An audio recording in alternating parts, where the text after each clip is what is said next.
She was just, she'd gone to visit Kelso's grave, which is in Kensal Rise Cemetery. There's a little kind of mosaic picture that has recently been put down by an artist who spends his time marking areas of black history throughout London.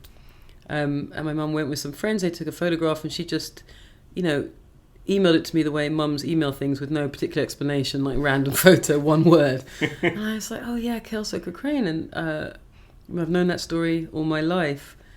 And then I thought about it. I guess as a fiction writer, you think about the morality of content. And I know at the moment there's a sense of, the world feels terrible, and look at this terrible event.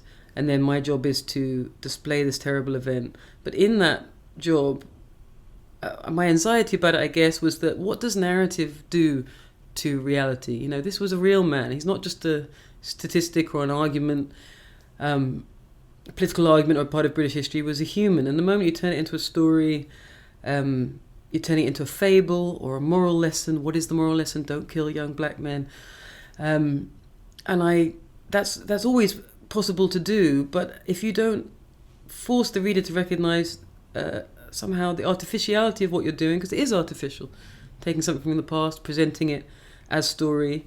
The question for me was, can you do that, admit that, and also make the reader feel at the same time, and not rely on the illusion of realism. I understand what you mean by a realistic story, but I guess my sometimes feeling about certain kinds of realism is that it works on a trick, it kind of lulls you into a sense of storytelling. And it's important for me that people, read with their eyes open, I suppose.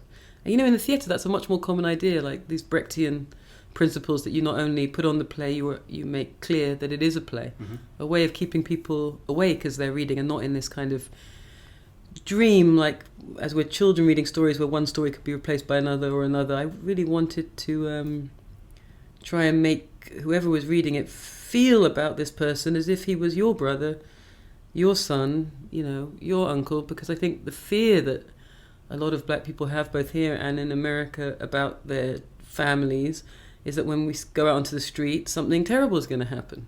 And that's not just a story, it's a lived reality for so many people.